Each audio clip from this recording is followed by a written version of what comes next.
መዳም የወሰደችው እርምጃ በጣም አስደንጋጭ ነው። ለምንድን ነው ግን ይህን ሁሉ የወሰደችው እርምጃ? በመዳም ነው የሚፈረደው? በማን ነው? ፍርዱን ለእናንተ ትቻለሁኝ።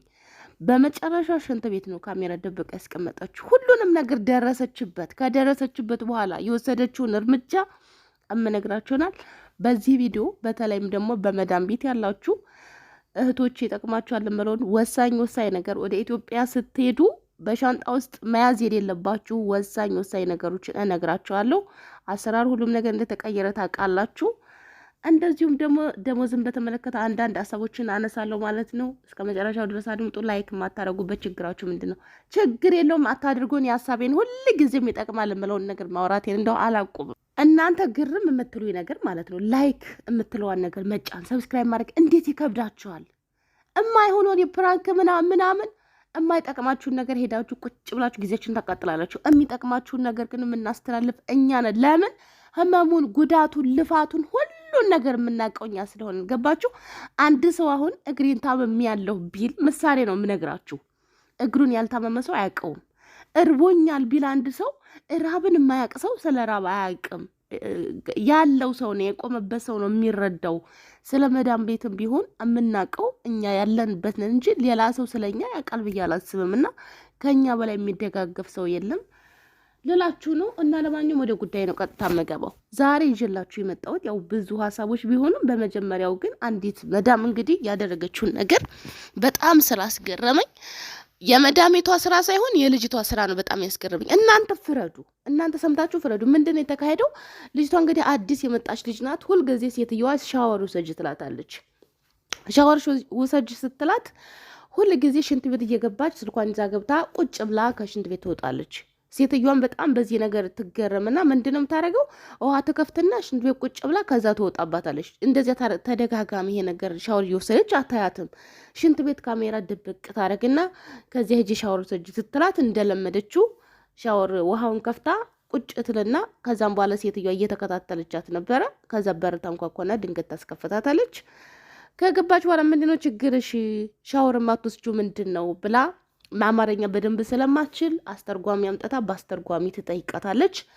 ከዛም በኋላ ስትጠይቃት ምንድን ያለችው?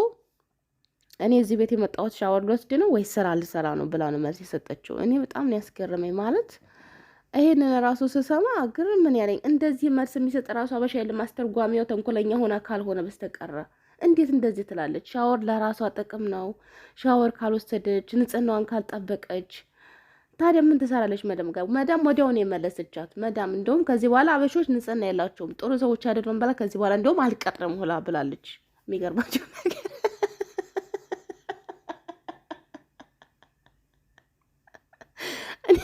እኔ በጣም ያስገረመኝ ምን እንደምንገራችሁ የልጅቷ መልሷ ስሰማ በጣም ነው የጻፍኩት። እውነት ምን ያነ ኮንፊደንስ። እኔ መጀመሪያ አዲስ እንደመጣው ምንም በቃ አርግ ያሉኝን ሁላ ነበር ማድርገው። ፎቅ ላይ 11ኛው ፎቅ ላይ ስሰራ የሚወለወለው ቤት መስተዋት ቤት መስላል እያወጣሁኝ ጎበዝ ለመባል ለማሽቃበጥ ጀግና ለመባል እማላድርገው ማልቆፍረው ጉድጓድ አልነበረም። የዚችን ልጅ ቪዲዮ ሙሉ ቪዲዮ ተለቆ ካየሁት በኋላ ማለት ነው በጣም ነው የሳቅሁት። ማለት እኔ እና እሷን አነጻጸርኩ። ልጅቷ ኮንፊደንሷ ምን ማለት ነው? ማለት ጥያቄን ፈጥሮብኛልም። ከዚያው ድረስ በጣም በቃ ቃኔን ሁላ ነው የቀየረሽ። በሳቅ ነው የሞትኩት። የሚገርማችሁ ነገር ማለት ነው እንግዲህ አስቡት፣ እዚህ የመጣው ሻወር ወስደ አዛዥ ነን ምንድን ነን እኛ? ቆይ መዳም ቤት አልገባኝም። ምንድን ነን? ይቅርታ አድርጉልኝና መዳም በአንድ ጊዜ አሽቀንጥራ ብጥርን ወደ ውጭ ይፈረድባታል እንዴ? ማን ነው የሚጎዳው? የሚጎዳው እኛ፣ ብራችን አውጥተን የመጣን እኛ፣ እዚህ ሀገር የምንሄደው እኛ። ሀገራችን አሁን ያለችበት ሁኔታ የምታውቁት ነገር ነው። እና ስንት ብር አውጥተን ነው የምንመጣው? ፓስፖርት ለማውጣት ስንት ፕሮሰስ ነው ያለው? ኢሚግሬሽን ያለው ቀጠሮ ስንት ያለውን ፕሮሰስ እናውቃለን። አሁን ያለውን ባላቅም እኔ በማውጣበት ሰዓት የ3 ወር ቀጠሮ አለ። ከዛም በኋላ እንደገና ሄደን አሻራ ምናምን የሚባል ማለትም ፓስፖርቱ እንዲወጣ የሚደረገው ነገር አለ። እሱን አድርገን እንመጣለን። ከዛን ደግሞ እንደገና ተመልሰን ፓስፖርት እንወስዳለን። ያለው ፕሮሰሱ በጣም ብዙ ነው። እኔ ምንም ነገር ይዘዙኝ እሰራለሁ። አይደለም ሻወሩ ሰጪ ምንም ነገር። እንደውም መጀመሪያ የመጣው ጊዜ አስታውሳለሁኝ። በላጣው መሬቱ በሽቦ አይታጠብም። በሽቦ ያጠቁበት ጊዜ ሁላ አለ። እውነት ለመነጋገር እኔ ሀቆን ነው መነግራችሁ። ምንስ ነገር ቢያዙኝ ደግሞ ምን ችግር አለው? እሰራለሁ እንኳን አይደለም ለራሴና አንዳንድ ጊዜ የምናደርገውን ነገር አናቅም። መዳሞች ምንም አይጎልባቸውም። በነገራችን ላይ አንደኛ እሷን መልሰው ሌላም መውሰድ ይችላሉ። ሌላው ነገር ደግሞ ገና አዲስ ከሆነ እስከ 3 ወር ድረስ የመመለስም የመቅጠርም መብት አላት። ብርም ቢሆን 10,000 5,000 ከሰረች ምንም ማለት አይደለም። ለመዳም ልንገራችሁ ብዬ ነው። በዚሁ አጋጣሚ ለምትንጠባረሩ ሰዎች ልንገራችሁ፣ ምንም አይደለም 10,000 ብር። እሺ መዳም የምር በጣም ስለምገርምኝ እኮ ነው። አንዳንዶቻችሁ በቃ በተለይ ወረቀት ሳይሰራላችሁ እንደዚህ ፉን ፉን የምትሉ ሰዎች ጥንቃቄ አድርጉ። ለእናንተ ነው የምመክራችሁ። መዳም ምንም አትጎዳም። ይሄን ማወቅ አለባችሁ። ለራሳችሁ ስትሉ ስራችሁን አክብራችሁ ስሩ። ዛሬ አስረግጬ ነው የምነግራችሁ። ስራችሁን ለራሳችሁ ነው የምትሰሩት። እሷ ምንም አይጎልባትም። የእውነቴን ነው የምላችሁ እና ይህንን ቪዲዮ በተለይ ወደ መዳም ቤት አዲስ የሚመጡ ሰዎች ቢሰሙ በጣም ደስ ይለኛል። በተለይ ቋንቋ እስከምችሉ ድረስ ምንም ነገር ይዘዟችሁ ስሩ ነው እኔ የምመክራችሁ። ይቅርታ አድርጉልኝ። ምንም ነገር በቃ ስሩ። ሻወር ብትወስጂ ለራስሽ ነው፣ ለማንም እኮ አይደለም ጥቅሙ፣ ለራስሽ። እኔ በጣም ነው ያስገርመኝ፣ በጣም ነው ያሳቀኝ። ምን አይነት መልስ ነው? እኛ በሰው ሀገር ዘመድ በሌለበት ሀገር ምን በሌለበት ሀገር እንዲህ አለችኝ። ምንድን ነሽ አንቺ? ሻወር ውስጥ ነው እየመጣሁት ለስራ ነው እንጂ ይባላል። ጌታ ወይ ትክሰምሰታኝ እና ዞሮ ዞሮ መለላችሁ ነው። ጠቅልል ሳደርግላችሁ የእኛን ጉዳይ በተለይ መዳም ቤት ያላችሁ እውነቴን ነው። ብትሰሩ ለራሳችሁ ባሰሩ ለራሳችሁ መዳም ምንም አይጎልባትም። ይሄ በቃ ሀቅ ነው፣ ሀቅ። እኔ እውነት ነው። እኛንን የመጣንባቸው እንጂ እነሱ አልመጡብንም። መተንም ደግሞ እንደዚህ እኝኝ የምንለው የማይሆን ነገር ለራሳችን ጥቅም አድርጉ ስንባል አላቅም። ብቻ ለማንኛውም ግን ከመዳም ጎን ነኝ እኔ ለዛሬው ከይቅርታ ጋራ። ወደ ገደለው ወደ ሁለተኛው ጉዳያችን ስንገባው ማለት ነው የምነግራችሁ ነገር ምንድን ነው። ወደ ኢትዮጵያ የምትሄዱ ሰዎች ላልሰማችሁ ነው፣ ነጃ ያወጣው መረጃ አለ። ያው ነጃ ታውቃላችሁ ብዙ ጊዜ በጣም ወሳኝ ነገሮችን ነው የሚያመጣውና ምንድን ነው በጣም በርካታ ሰዎች በፕሌን እቃቸውን ይዘው ሲሄዱ ብዙ እቃ እየጠፋባቸው ነው ያለው፣ ሻንጣ ውስጥ ማለት ነው። በጣም ብዙ እቃ እና ሁላችሁም ጥንቃቄ አድርጉ። ለምን አሁን በፊት አካባቢ ምን ይደረጋል? ሰው እቃ ሲበዛበት በተለይ አሁን ስልክ ምናምን እኛ ሀገር ብዙ አይፈቀድም እና ምን ያደርጋሉ? በልብስ ጥቅልል ተደርጎ እንደገናም ደግሞ በአልሙሊየም ወይንም በስንጣ ነገር ጥቅልል ተደርጎ እንደዚህ እንዳይታይ ምናምን ተደርጎ በሻንጣ አድርገው የሚያሳልፉ ሰዎች አሉ። ያው ስለማይፈቀድ ያው ታውቃላችሁ። እማውቃቸውም ልጆች እንደዚህ አድርገው ያሳልፋሉ እስከ 5 ስልክ ምናምን። ግን በአሁን ሰዓት ሻንጣው እንግዲህ መቼ እንደሚከፈት ምን እንደሚል አላውቅም። ሙሉን ስሙት እዚያ ገብታችሁ። ብዙ ሰዎች ንብረታቸው እየጠፋ ይገኛል። ለቤታቸው ሲገቡ ሻንጣቸው ውስጥ ያስቀመጡት ነገር ሙሉ ለሙሉ አይገኝም እና ሁላችሁም ጥንቃቄ አድርጉ። በዚሁ አጋጣሚ ይህን ልንገራችሁ ብዬ ነው። ላልሰማ መስማት ይጠቅማቸዋል ብዬ ነው። መረጃን መስማት ሙሉ ሰው ያደርጋል ይባላል። ያለውን ነገር እርምጃውን የእናንተን እርምጃችሁ እናንተ ውሰዱ፣ ኃላፊነቱን ወስዳችሁ። ነገር ግን ብዙ ሰዎች እንደዚህ አይነት ነገር እየገጠማቸው መሆኑን አሳውቋል እሱ ማለት ነው። የራሳችሁን ነገር አድርጉ፣ ያመናችሁበትን ነገር አድርጉ። ያለው ነገር ግን እውነታዊ ይሄ ነው ማለት ነው። እንደገና ሌላው እና ዋናው ነገር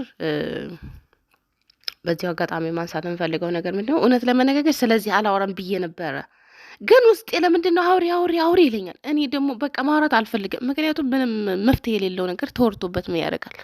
ግን እንዲሁ በዚሁ አጋጣሚ እስቲ ስለ ደሞዝ ምናምን አወራለሁ ብያችሁ ነበር። እሱ ልተወውና በጣም ውስጤን እየከነከነኝ ስለሆነ ነው። ምንድን ነው የምላችሁ፣ በተለይ አዲስ አበባ ቦሌ ቡልቡላ አካባቢ ቤተሰብ ያላችሁ ሰዎች ፕሊስ ጥንቃቄ አድርጉ በሏቸው። በጣም ብዙ ልጆች እየተሰረቁ ነው ያሉት። እንደውም የሆነ ሰው የምን ሲል ነበር፣ ልጅ ከጠፋባችሁ እንዳትፈልጉ መልሳችሁ አታገኟቸውም እያለ ምን መሰለ ልጅ ጠፍቶ አሁን ያው እንትን ብለው ተገኘ። እኔ እንጃ ብቻ የሀገራችን ጉዳይ በጣም አሳሳቢ ነው። ዞሮ ዞሮ ልጆቻችሁን ጠብቁ። እንደ ድሮ አይደለም ሁሉም ነገር። አንዲት ጠንቋ ያለች ነው የተባለው ሁሉም የምትታወቅ ናት። በኦሮሚያ ባንዲራ ዙሪያው ተከቦ ነው ያለው ቤቷ። በፌዴራል ፖሊስ ነው የምትጠበቀው አሉ።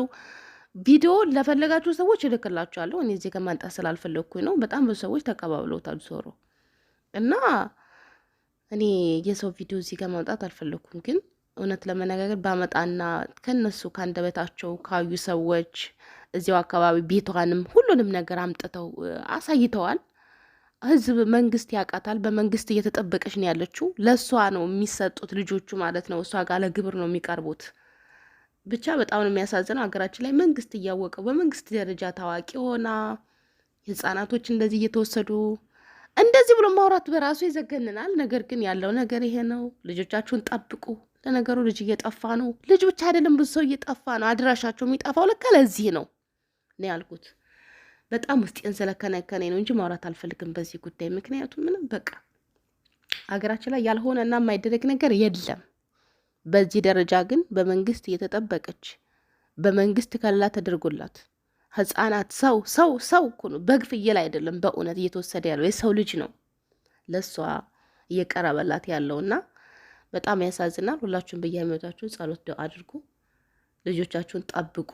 በተለይ ደግሞ በብዛት የቦሌ ቡልቡል አካባቢ ሰው ነው ህፃናቶች ናቸው እየተወሰዱ ያሉትና ልጆቻችሁን ጠብቁ። ቤተሰቦቻችሁን ራሱ አስጠንቅቋቸው። የሀገራችን ነገር በጣም ያሳዝናል። በህፃናት ደግሞ ሲሆን በጣም ነው የሚያመው። ማርያምን በጣም በቃ ምንም የማያውቁ ልጅ ዝም ብዬ በቃ ከትላንት ወዲያ ነው ምንድነው ሴራፒ ምናምን የሚል ዩቲዩብ ላይ ነው ልጁ ብዙ ቪዲዮዎችን ነው አምጥቶ አቅርቦ ያሳየውና በቃ ሁል ጊዜ ሳስብ ይከነክነኛል። ህፃን ልጅን ያክል ነገር የሆነ እንቅፋት እንኳን ሲመጣ እንዴት ነው የሚያመው? ግን ሰው እንዴት ነው ጨክኖ ህፃንን እንደዚህ የሚያደርገው አላውቅም።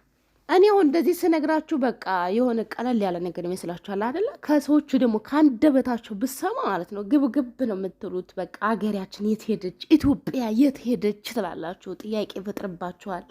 ብዙ ነገር ነው ጭንቅላታችሁ ላይ የሚጭርበት። እኔ ቪዲዮን ማመጣ ነበር ቆርጬ፣ ግን ምንም አይጠቅምም። በቃ ምን ማድረግ እንችላለን? እኛ ምንም ማድረግ አንችልም።